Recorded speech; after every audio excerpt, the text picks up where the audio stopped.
forgot to do that. There we go. I'm not sure if we had recorded that too, Donnelly, but you might want to check on our website. There's way past recordings. But if not, just email one of us and we can get you the directions. Okay, that'd be great. Yeah. Thank you. So, And Lesley, I didn't give you a chance to introduce yourself officially. Lesley, I don't know if you want to say anything. No, I don't have any. I mean, Okay. Lesley, by the way, she's our co-chair for the education committee along with Janice Jorgensen. So they help coordinate quite a bit, and we have a very active committee. So if anyone's interested in joining this year, just let us know. And maybe before we start any of the birding, we should mention some education committee events so I don't forget. The first thing I want to mention is it's for the whole bird club. It's not just the education committee, but on September 13th is our annual kickoff picnic at Arcadia Wildlife Sanctuary. And it's at 6 p.m. Bring your own food under the pavilion. And there's plenty of parking, and you'll see the pavilion if you've not been to Arcadia before. It's very obvious when you get to our parking lot, the pavilion, you'll see it's massive. And people bring their own chairs and binoculars too, so that in case we see anything exciting, sometimes you'll see hawks flying over, even though it's 6 o'clock in the evening. So I didn't want to forget that. And then I think is it September 14th, Lesley, that we have the hawk identification workshop on Zoom at 7 p.m. If you're interested in that. That's the presenter is Dan Russell. Dan Russell. Yes. New Hampshire Bird Who was Club. a volunteer at Arcadia, and he's wonderful. Yes. And he's done this for us before. So if you want to learn basics of hawk identification, please join us for that. Just email education at hampshirebirdclub.org and let us know that you want to register. So hawk migration, the peak is in mid-September. And so he'll give you tips on how to identify hawks in flight, which every year I have to review. So it's great. September 21st, we're having Randy Detmers. He is a bird bander at Fort River Wildlife Refuge. And he's been doing that, I don't even know how many years, during the nesting season. And so he's going to report on his banding, what he's discovered, why he does that at the refuge, etc. And then we have another workshop? I can't remember. Well, we have the new member bird walk on September 11th. Oh. And it's new members, but anybody can come. I mean, we're not going to we'd love to have anybody wants to come. And I think almost all of us from the Ed committee, we're going to be there. And it's at gate 35 at the Quabbin. And I've never been there. I'm kind of excited to find a new spot at the Quabbin.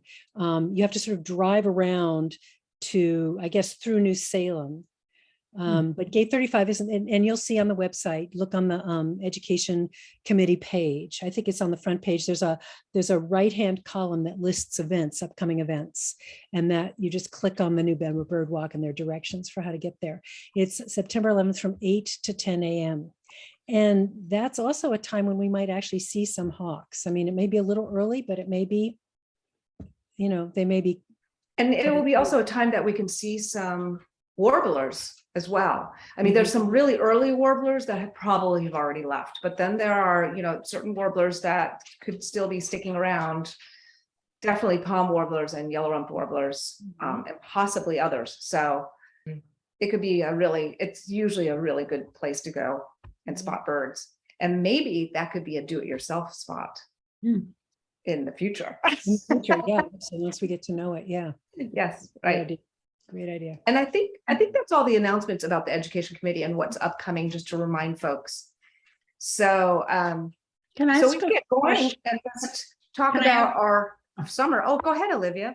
I just had a question about the new member bird walk. Is that, can you tell me anything about what kind of walk it is? Is it hilly? I have a few limitations. And so is it long? Is it short? Is it? So that's a good question. I haven't been there. Have you been there before, Laura? It's been years. What I understand is that it's not a terribly long walk. But I don't know what that means. To be really honest with you. All right. But I think the idea is that it's certainly not going to be particularly rough terrain as far as I know. I think it's just a road, basically. Okay. That's an old Goes from the dirt parking area road. to the- Oh, okay. Yeah, And so it's a slight incline down to the reservoir. yeah. How far that is, I'm not sure. And there definitely there's no benches or anything like that. Right. Yeah. It's not Yeah, that it's sit. an informal trail. Okay. So it's not maintained as, having benches and signage or anything like that, but it's a very obvious road. Okay, great. Yeah. Thank you. Mhm. And I wonder if you went to like the Quabbin Nature Park, what's that called? Quabbin. Well, I went to the website for the Quabbin Reservoir, Quabbin Park. VCR, Quabbin Park, yeah. So I didn't find anything describing that in particular, but there might be, I may just not have found it. So that it's Right. really worth looking Quabbin Park. And you could probably even call them. Right. Who's leading that trip, Lesley? Do you know who's leading that trip? Maybe that We kind of all are, the Ed committee. all are. Oh, okay. All right. Really is a Okay. group. It's probably going to be more of us than people on the walk, but We'll have a really good time. It will be we'll a good just have time. fun. So if we don't have any other questions about Quabbin, did anyone have a chance to get to the East Meadows? That was just to let folks know who have just joined us. June was the last time we met for our Zoom do-it-yourself. And our location, it was the East Meadows in Northampton. And that's close to the airport, if you don't know. Oh, And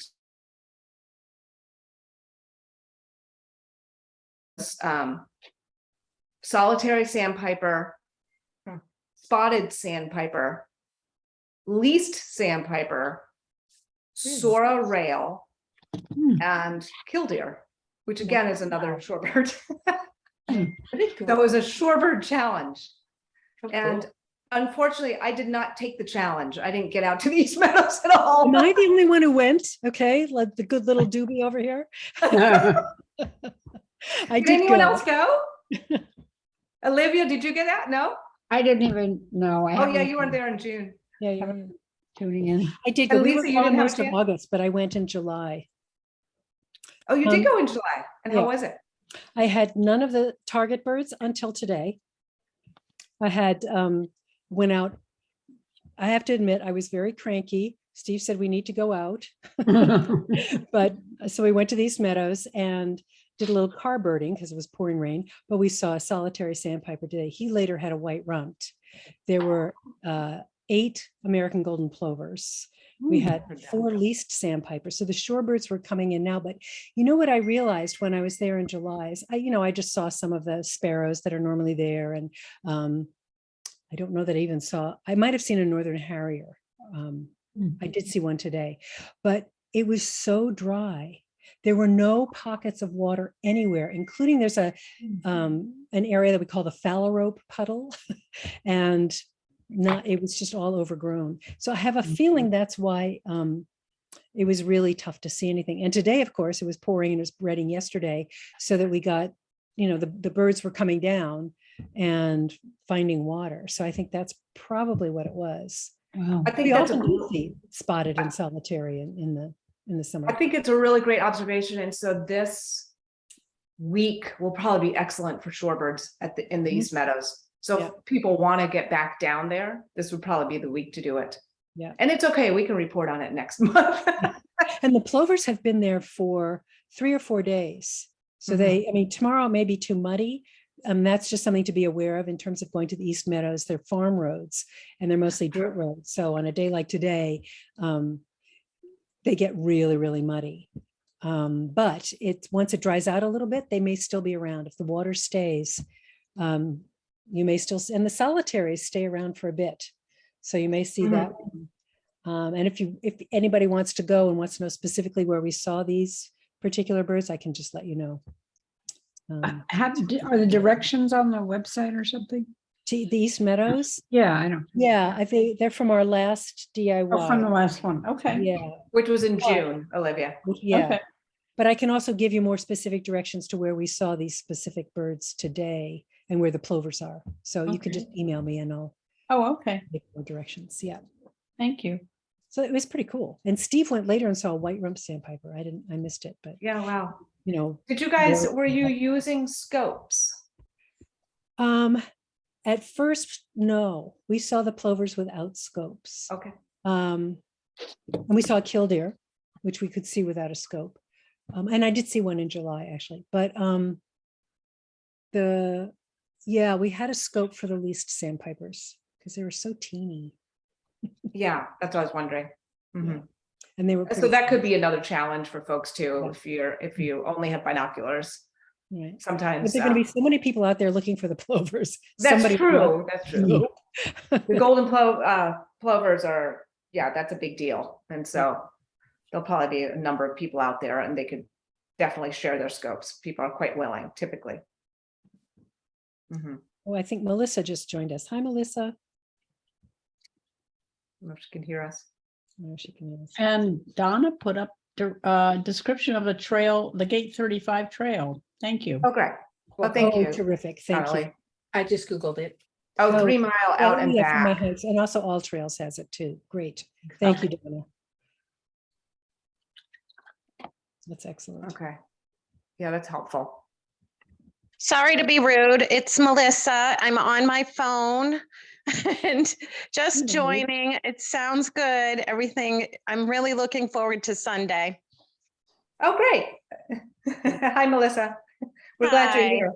We were Hi. just wrapping up and realizing that Lesley was the only one who got to the East Meadows this summer, which was our do-it-yourself field trip location for June, July, and August. Oh, okay. And is that where we're finding these birds again? No, we haven't gone through what we're doing for September yet. Okay, thank Yeah, you. we were just discussing sort of our sightings and what is down in the East Meadows currently, and that because of the drought, there's been very few shorebirds, but now in the rain, they seem to be coming in and there are more. So actually this week, even though it's not our official do-it-yourself field trip, maybe end of this week would be good. But one thing to be aware of is just that because of the mud, you want to be careful not to get your car stuck. Okay, thank Yeah. you.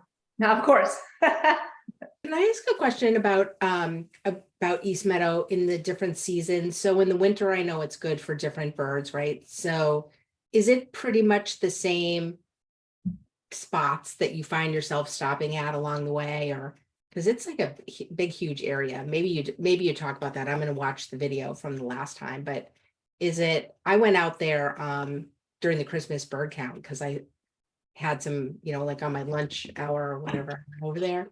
And it was a little muddy and I was a little intimidated to go too far toward the river. I was like, I don't know. I turned around and, but it's incredible out there. So, and if you have a scope, it's really even better. Yeah. Well, there's certain, oddly enough, the American golden plovers showed up last year in the same field that they're in this year. It did. Wow.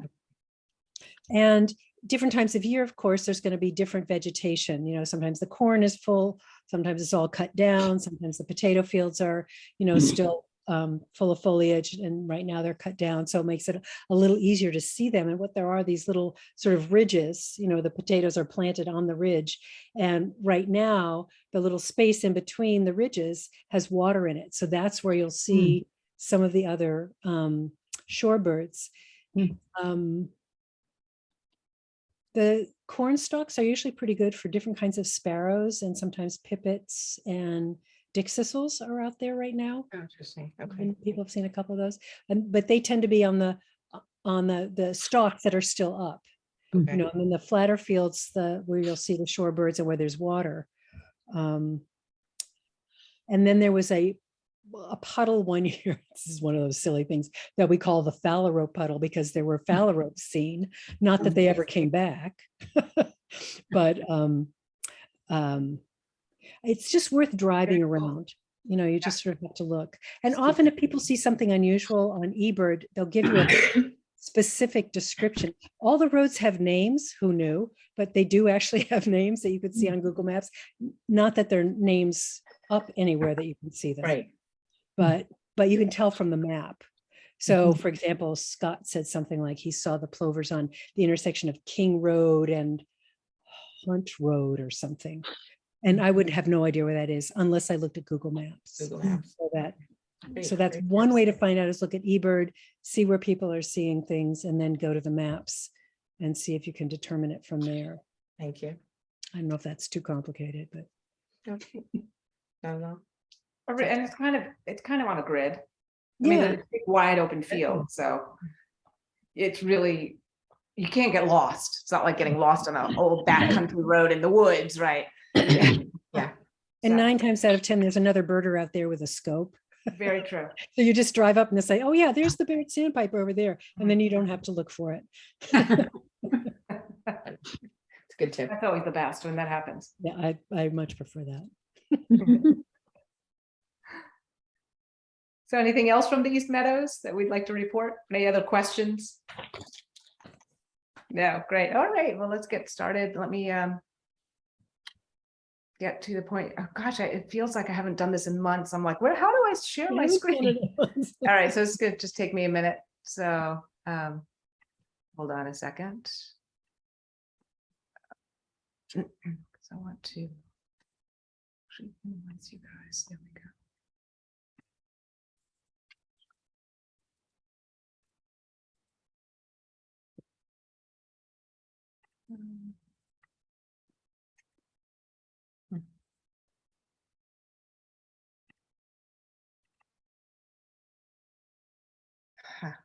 All right, hold on a second.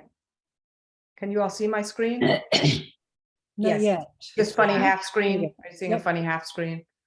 I can see it. Okay, great. It's funny because it just said to me, it's like, oh, you need a password to share your screen. And I'm like, I don't think so. So I'm glad you're seeing it. So let me just pull it up properly here.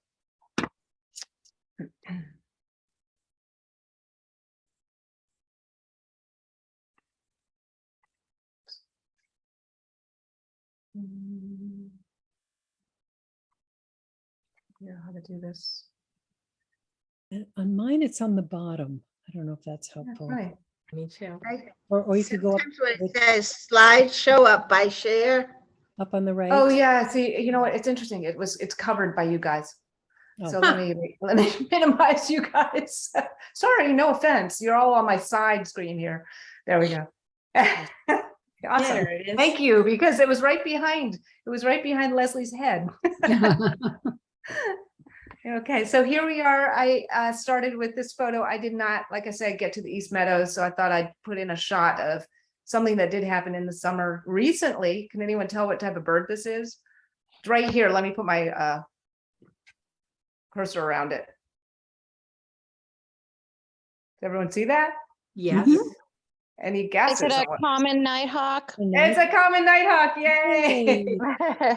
Yes, I It's a had beautiful about, sight. must have been, if I counted correctly, it was 43 nighthawks one night swirling all around my house. Isn't that Wow. great? Hour and Wow. a half Yeah. feeding. Wow. And so it was really, really hard to get photos. This was the best photo I had, even though they were swooping really low and really close. But you can see this little tiny dot right here. That's another one. Here's another dot. There's another one. So Oh, there's, yeah. Oh, yeah, yeah. you can start seeing these tiny little dots Oh, in the wow. sky. Really hard to get a shot. But August is, besides shorebird season, is nighthawk season. Yeah. And Wow. it's always exciting. So think about it next year. It happens in the evenings, usually about 6 o'clock, I would say, in the evening. The nighthawks will fly over and they fly like bats and they're catching insects Oh. while they're flying. And they're really distinctive because they have sort of this, first of all, they're tilting a lot and maneuvering a lot because they're going after insects, and they have those bright white lines that show on the top and underneath them. And so it's very distinctive, long, narrow wings, and that's a distinctive pattern. So it's just kind of a fun bird to know. Very I cool. love phenology, just to let you all know. So phenology, you know, the timing of things. And August is always nighthawk season. All right, moving on. So our do-it-yourself field trip will be at Lake Wallace Sensory Trail in Belchertown. Wow. And I will let Lesley let you know about directions. And Lesley, you'll just have to let me know when you want me to move ahead. Okay, so next screen. Oh, this is just a little bit about what they've just made. So Lake Wallace is an area that we've been able to go to bird for quite a while, but they've just built this really lovely boardwalk. It's it takes you out sort of almost on the lake a little bit. And there's you can set up a scope, you could sit down, there's little benches. And they're just really building up the whole area around here, around Lake Wallace. We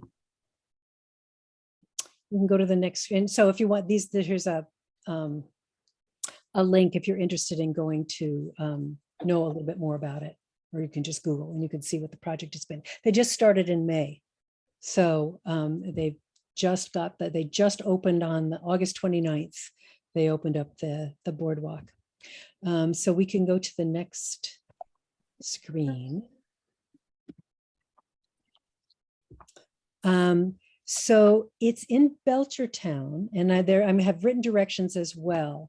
I find the easiest way to get there is on Bay Road, and you just basically stay on Bay Road till it turns into Route 9. You go through Belchertown and take a right, but I'll be more specific about that. But, coming from Northampton, you just come down, come over the bridge, take that first right onto Bay Road, or coming from Amherst, coming on 116. In both cases, you go around the rotaries and you head out towards Belchertown. So we can go to the next screen. And it might be useful to take a picture of this or to just refer to this when you want to go. One of the things, so in fact, the area where the Lake Wallace is sort of behind a group of buildings. Those buildings are, oh no, this is a different set of directions. I updated it and I forgot to tell Laura. So I will email each of you the updated directions because I have them in a separate document. I apologize that, Laura, I forgot to tell you. No, that's okay. In any case, the easiest way to find it is to put in, if you use GPS, put in Belchertown police station. And it's sort of a bunch of municipal buildings, and you snake behind them and you'll see a little sign to Foley Field. And on your left will be the boardwalk, and you'll see some parking, and on your left will be the boardwalk. And you can go out and look around. And then I would advise either getting back in your car or just walking along the road a little further there's a playing field back there. So the playing field on one side is Lake Wallace, and on the other side there's a little road and there are lots of trees. It's wooded area, which means there are two really interesting habitats there. So if you go to the playing field and you walk along the Lake Wallace border, you can have another look into the lake and see different birds, mostly water birds, herons, ducks, swallows, kingfishers, and that sort of thing. But if you then go around the other edge of the playing field along the road that goes along the woods, you'll see warblers and woodpeckers and all other kinds of birds. So it's really a nice area to bird because you can see a lot of different kinds of birds. So really two very distinct habitats. So again, I apologize that I don't have the updated directions here. So in terms of driving there, this is pretty much, you just get on Bay Road, it turns into Route 9, you stay on Route 9 and you'll come to, and you follow the signs to Route 202 South. That's the simplest way to do it. And you'll take a right in the center of Belchertown. You'll go straight on Route 202 South through one set of lights. And then on your right will be this little group of municipal buildings, and Lake Wallace is behind them. But again, I will send you the updated direction. Yeah, and I think you're right about the just put into your map app the Belchertown police station, and then you'll be right there. You'll be right there. You'll be right there because right behind. So you drive around, like you drive, if I remember, you drive in front of the police station, you kind of circle around that building, and then you go end up behind the police station. And there's oh, what do you call it? Skate park, I think, right Oh, there. that's right, on the left. Yes, and you can park right there, and then you'll see there's a trail along the edge of the skate park. And the sensory trail is crushed gravel, and then there are some boardwalk sections. And I would say the whole thing is maybe, what, 3/4 of a mile long, do you think, Lesley, or more than that? About that. I don't think it's much more than that. I don't think it's much more than that. It's flat walking. Mhm. And there are a couple of overlooks overlooking Lake Wallace where there, if I remember, there are some benches in the Yes. overlooks. And on the board, when the boardwalk goes out into the lake, there are a couple of benches. Yeah. So it's quite a lovely spot. And it was a teacher, I believe, who wanted this done, a science teacher at the school, which is across the street. And so she had been working on it for years. And so that's why it's such a big deal, because she finally got her dream Yeah. done. Yeah. And there is, and if anyone wants something a little more challenging, you can go along that, except the Century Trail, and then it does connect to what they call the Lake Wallace. I think they just call it the Lake Wallace Trail. And it goes on the other side, far side of the lake, and it's more of a hiking trail with roots and rocks and things. It's up and down. And I think parts of it can get quite overgrown, but. Right, but you can also walk along that part walks is right along the edge of the lake. And then the lake is sort of ringed by trees. So you can walk on the playing field, Foley Field. Right. You can walk there, and then you could look through the trees, so you don't have to go on the rocky part. So there are a variety of ways to see what's on the lake. Mm-hmm. And it is a good place. Oh, go ahead. I think we went there. The Bird Club did go there. Gosh, I want to say May or maybe April or May. We started at Quabbin, and Derek Allard led the trip, and then we ended up at Lake Wallace. And that was my first time there, and it really is just phenomenal.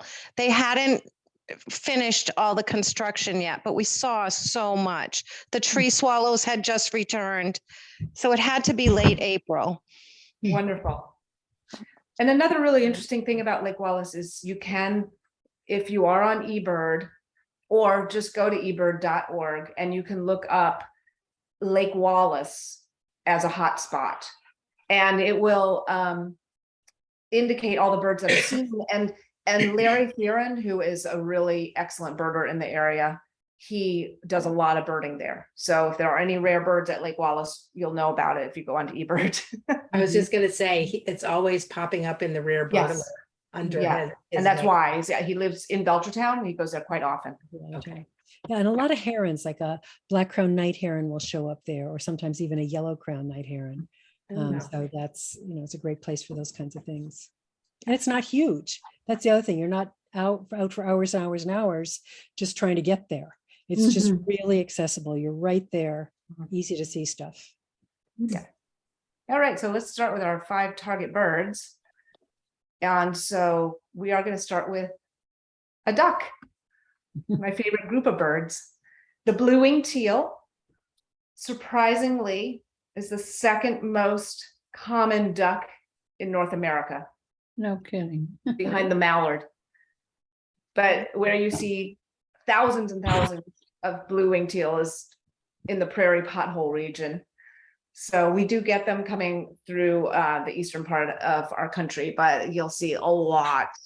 And that's where you'll recognize how common they are. And so they are migrating. They're kind of early migrants for ducks. So you can see them in September. A lot of our ducks will migrate through October through November, but the blue-winged teal is kind of an early migrant. And they are migrating down to the southern US, like Florida area, and down into Central America and the northern part of South America. And so as far as identification, here's the male. And the male has a darker, well, the first thing you're going to notice is the white.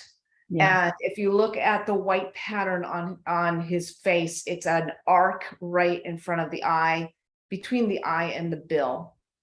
Then the next white patch that you'll notice is right at the side before the tail. And notice how black the tail is and black those tips of the wings are. Then along the side, the buffy side, are all these speckles. A really beautiful bird, and a black bill. And notice the sloping of the head. That's something else to look for with ducks, is how their heads are shaped. And, you know, it's sort of kind of that steel gray color to the head. And the chest has speckling on it. Looks like lace. Yeah. Yeah, it's the color of ducks, like the speckling on ducks, is really unbelievable. Gorgeous. Especially the females, which we'll do next. So here's our female. And again, look at the head shape. That gives you a clue, right? It doesn't have a little short bill. She doesn't have a peak on her head at all. And so she has the same overall shape of the male blue-winged teal. Dark bill, and then she has this scalloping effect all over her body. And her cap on the top of her head is a little darker, which makes there's sort of a faint, well, you see there's sort of an eye arc, but there's a faint light stripe from her eye going back. And that might be obvious from a distance if you see her. So they're going through, they like to migrate through freshwater or marshes and ponds. So it is a duck to look for. If you're out there, you'll see most likely mallards and wood ducks, but look for something different. And again, kind of that long black bill. Wood ducks have short little bills and kind of funny shaped heads. They have high foreheads and stuff. And mallards, we know, right? They don't have the black bills. So I thought I'd give you a duck challenge. Maybe they'll come through. I hope so, because they're one of my favorite ducks. Next is a green heron. And green heron, this is an adult. Green herons, I always think of as short and squat and round, kind of shaped like a football with a really long bill, right? Beautiful colored bird if you get a really good view. And look at the rusty color on the side of the neck and the sides of the bird. And then it has this white with speckles of the same rusty color. And then if the sunlight hits the back of a green heron and the head, the cap, it gives it that greenish, grayish color to it. Really amazing. But look how long and thin that bill is. Obviously for hunting things like frogs and fish in the water. They kind of have this tucked in neck effect. So they don't have, you know, they don't have that long skinny neck of the great blue heron. And this bird's a lot shorter and smaller. And is it true they're just, whenever I've seen them, they're on a stick like this? I don't, is Yeah, that right, often. Yeah, it's like a little vantage point for hunting. Yeah, they're not like in the water, they're not on the land. And whenever Right, they're- yeah, so that's a really good observation. I feel like the great blue herons or egrets that we might see this time of year, they always they have those long legs and they're walking through the water, searching, right, for their prey. And these guys have the green herons have a tendency to, you're right, to perch a little bit and be looking and seeing if they can find things in the water. Mhm, kind of I see them a lot on logs that are fallen on the edge of the water. Yeah. beautiful. Here's a juvenile, and this is a good bird to know Oh gosh. because you can get it mixed up with the night herons. Hmm. What you want to look for, juvenile night herons, what you want to look for is this dark cap. See the dark cap? And the long, thin bill. Night herons have, their bills are maybe 1/3 shorter and fatter. So you want to just make sure you see this long, thin, pointy bill, a dark cap, and then they have these speckles on their wings and kind of smudgy streaking down the chest. But definitely you want to look at the head and the overall shape of that if you get an immature one. Any questions about our green heron or the blue-winged teal before I move on? Is there any blue on the blue-winged teal? Oh, yeah. Thank you for mentioning that. I didn't put in, it's funny, I didn't put in a teal in flight. And so when they fly, the part of the wing that's closest to the body, so from like the arm, the shoulder to what we would think is like our elbow, there is closest to the front of the wing is a light blue patch. And then there's a little thin white stripe. And then towards the back of the top of that wing in the same, like sort of still the shoulders, I mean, yeah, the shoulder section, that part of the wing is green. Kind of a darkish green. And that, when they fly, really stands out against their dark wings. Can I ask you something about the blue-winged teal also? Mhm. Can you Yeah. go back to because I actually took a picture of with my phone of the very first image you put up with two of them, the male and Yes. the female. Now, so here the male is on the right, correct? Correct. It looks so much darker than the other male you showed us. Yeah, and that's just a photograph. It's just the photo, okay. Yes. This looks like a completely different bird, except for the white Yeah. marking on And the. so, it's a really good point. And again, if you could be out in the field with your binoculars, and if you're getting different lighting, Yeah, because here, it looks very dark and gray. And this one, because of the lighting, almost looks like it has this pink stripe on its I head. know, Right. And that's why photographs can be so challenging. right. Um, I mean, because the body of the female in that one is almost the same color as the body of the male in this one. I mean, it's Right, not, yeah, it's completely yeah. different, but. but again, so you want to make sure to look for those field marks. Right. So this arc right here, Yeah, and this overall long shape of the bill, yeah, and very round head. And look at the white here, yeah. and Another one. the black tail, black on the back of the wings here. It's a great. Yeah, again, those will not change. Here's the dark wings, the white, the arc, and the overall shape of the head and the bill. Yeah, it's really Yeah. spectacular. They're really, really are spectacular. Yeah. Yeah. Okay. So, and then let's see. Yes, our next bird, pileated woodpecker.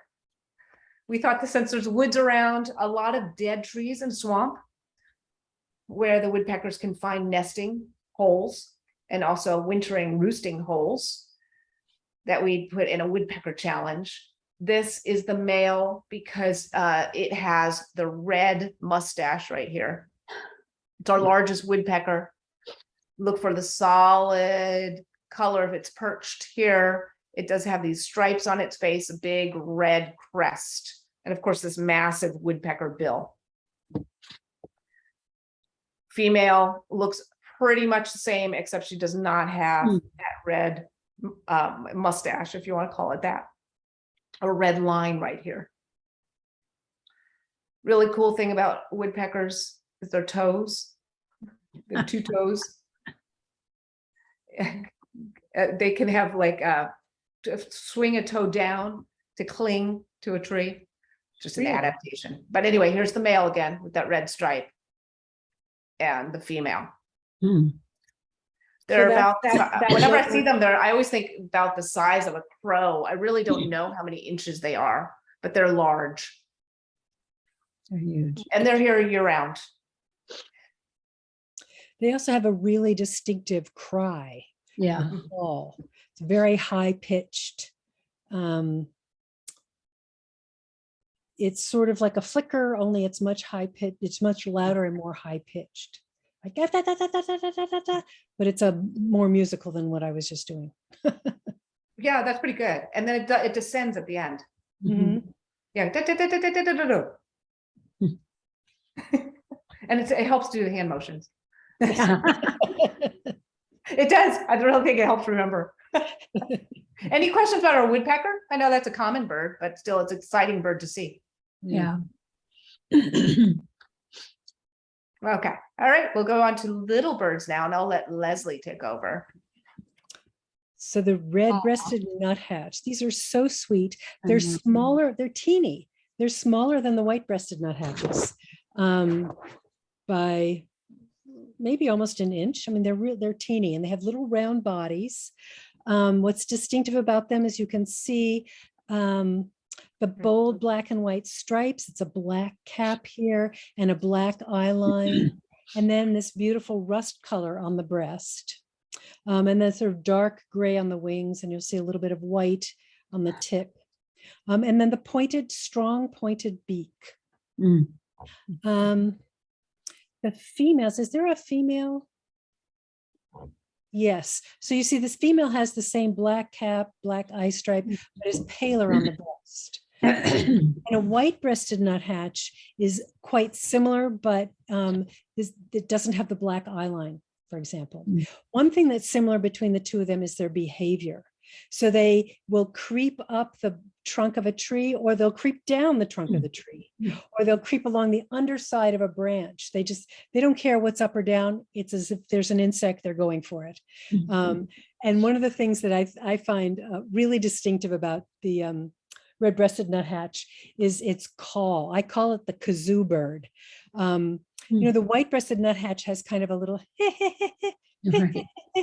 but the red-breasted nuthatch goes it doesn't stop. It just goes and goes and goes. But you'll hear it, it's loud, more likely you'll hear it before you see it. They can sometimes be a little tricky to see. And so they live there. You'll find them in the mixed forests around here, big conifers and deciduous forests. But it's my understanding that we don't see them here all the time. That we see them here if there's an eruption, which is sort of based on food sources further north. And this year, I believe, Laura, correct me if I'm wrong, we're definitely having an eruption of red-breasted nuthatches. They are everywhere. Really? I have heard them everywhere of them. Yeah, Okay. I hear them in my yard. I've heard them down the road when I'm walking my dog. I've heard them at Arcadia, Fort River. I heard them in Belchertown, where we're talking about Lake Wallace. It seems like wherever I've gone, I've heard them. Yep. Wow, great. And occasionally people have told me that they come to their feeders. I've never seen one at my feeder, but occasionally they'll come to a feeder. 2 winters ago. Yeah, sorry. Yeah, go ahead.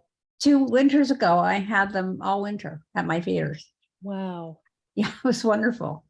And I think that was another eruption. Last year, I think they were much more infrequent. I didn't see them last year. Yeah. Yeah, I didn't see many last year either, maybe 1 or 2.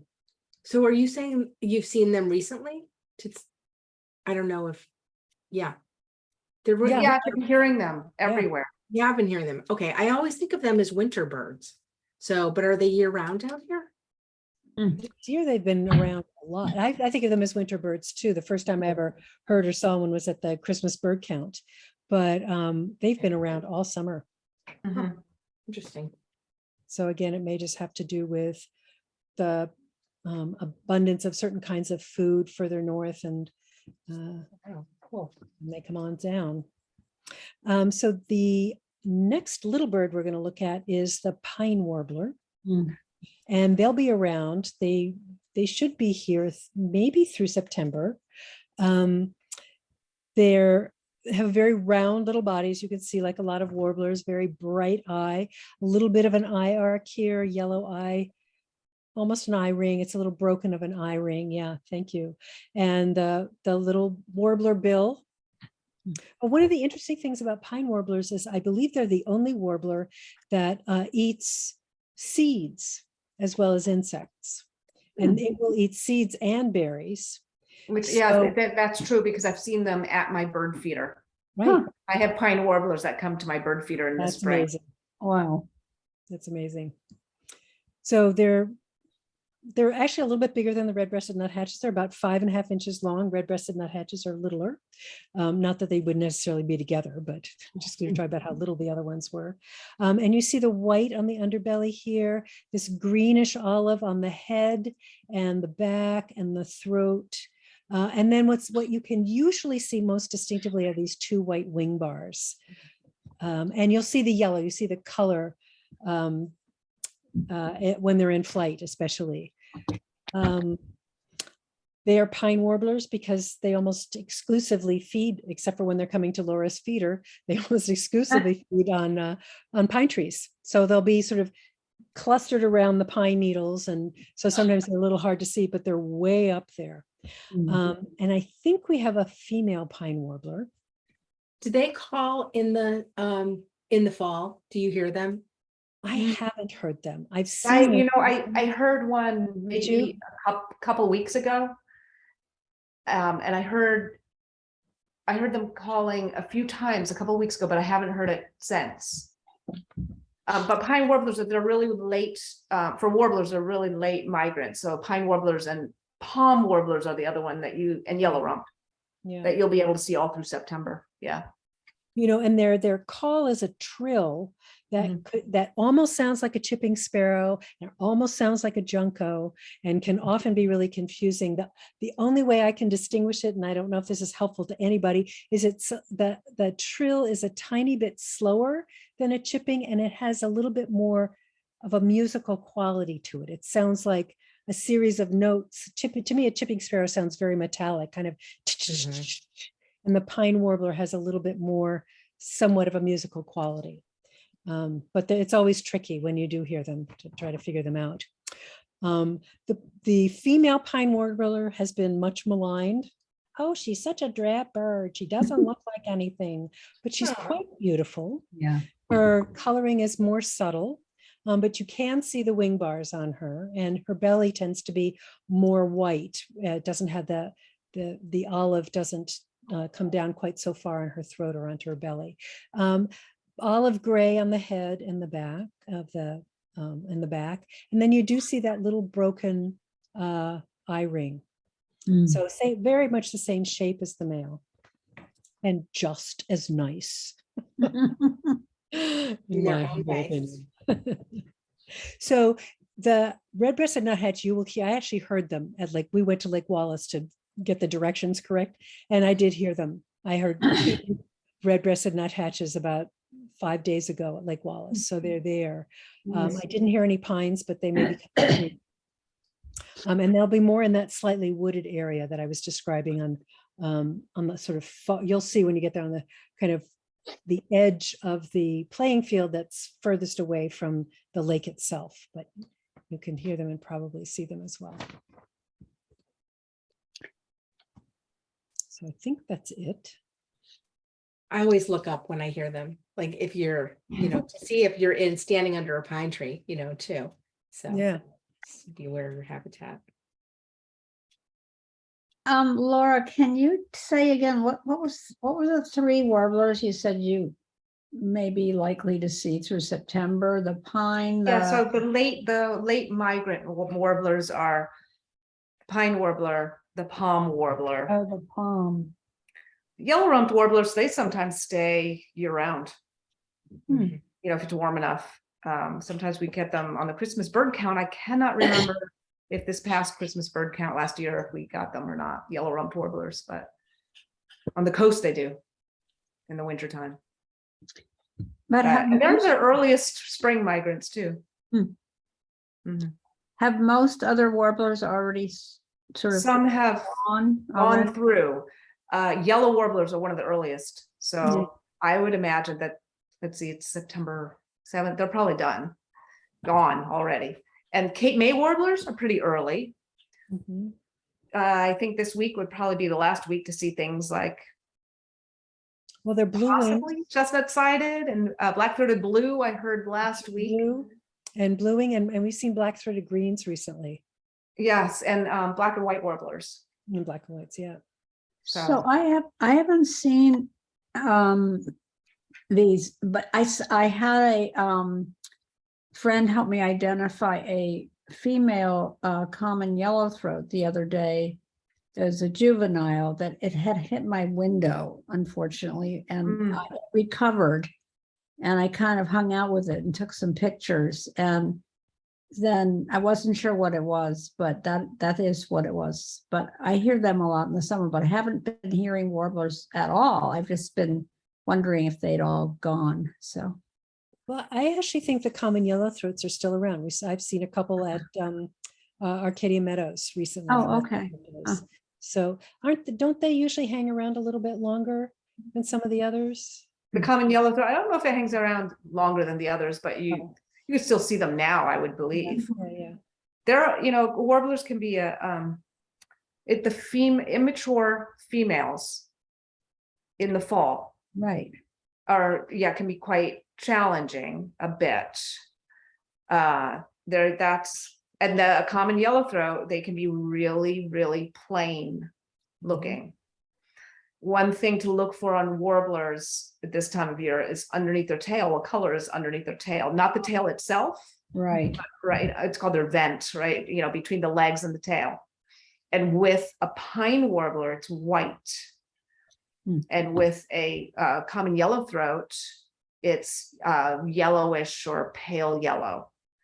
Common yellowthroat has yellow on its chest, then a white patch, and then yellow on its vent.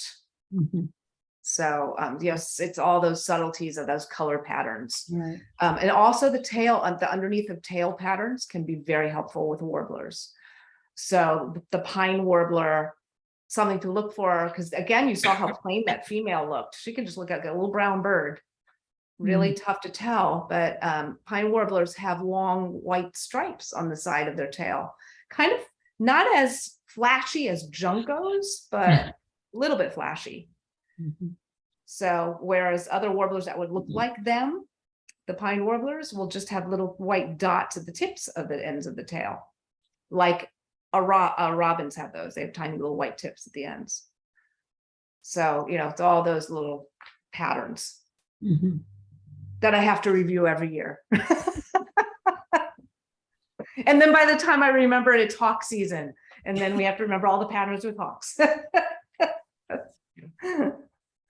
So, but that's what makes it fun. Yeah. Yeah. Good challenge. Great. Great. Any other questions? No, thanks. I'm really happy to know about this place. So I'm looking always, forward to going back. It was a really wonderful place to explore. but I live in Holyoke, so it's like super easy for me to get there. Right. Good. It's like almost like semi-local. So and I always see it with those amazing birds that Larry is. I'm like, what is this place? It's like very special. So Right. All right. Well, good luck, everyone. And we didn't come up with a date yet for October. So You know what? yeah, so it's okay. We will meet. It's going to be sometime in the first week in October. And we will email the bird club, or it will be in the next newsletter. So It's usually the first Monday. it's typically the first Monday.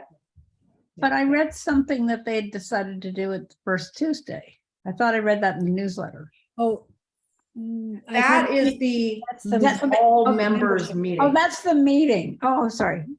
Don't mean to get people confused. Right. That's the all members meeting. First Tuesday or the second Tuesday, I forget. It's the first And Tuesday. that's the second Tuesday. The second Tuesday. Yes, that's what I said. Okay. Yeah. Good. just to keep everyone really confused. You know what, I was just going to say one thing on your timing, which I think is really interesting, is I would love in the newsletter for like, this is the time that you might be, whatever some of the birds that you might be seeing. I think that would be Yeah, really, it's like a little really fun. phenology. Yeah. phenology. Okay. A It's a new really word good I idea. learned today, and I love it. I love Great it, idea. right? Mm-hmm. Yeah, so that is a good idea. Lesley, is there a quick way to tell us where the plovers are? Or would Yes. you rather tell you? No, Okay. I can tell you. So when you come to the East Meadows and you drive on you come down Old Ferry Road, Uh-huh, the 3 county fairs going on your right. And you right, keep going, you go under 91, then you drive, Yeah. and the airport's on your left, the airport. You stay on that road. yeah, I guess it's called Airport Road for obvious reasons. And you'll go to the end of the runway, you stay on it. There's a big cornfield on your left, and the corn is still pretty high. You'll come to Okay. one huge puddle, and you go through the puddle. And if you haven't sunk into the road, you keep going to the next big puddle. And so it's really not very far down. It's after the end of the corn on your left. And then on your right, you'll see a potato field with ridges. And then you'll see a potato field that looks really flat. That's the field where they are. And they're sort of Okay. running back and forth on the flat field. Okay, That And is it's the gonna be fun- that's- just by the next big puddle. okay, so you go through the second puddle, past the Just even, corn. you don't even have to go through the second puddle. You get up there, you'll see the Oh. flat field. And if you've made it through the first puddle, you don't want to chance the second puddle. Okay, okay. Um, Is And the- there's, so the and the potato flat will fields be on on your the- right. I'm sorry, what's that? The flat field will be on your right. Okay. So there's Okay, a potato field with ridges and then there's a potato field that's flat. okay, great, thank you. Sure. If And I anyone think- was Are listening you in on on the eBird, direction. Lisa? I'm sorry, what's that? Are you an eBird? Yes, So I think Scott Cerner was the first person to see them, and if you look at his list, there's a map. There's a link to a map, and I think that shows where he saw them, which is Okay. on the other end of the other edge of that field. But that may also be helpful. But what Okay. I just described is where we saw them today. okay, great, thank you. Okay, good luck, everyone. Thanks. Yeah, take care, everyone. Have a good Alright. evening. Thank you very much. Take care. Good night.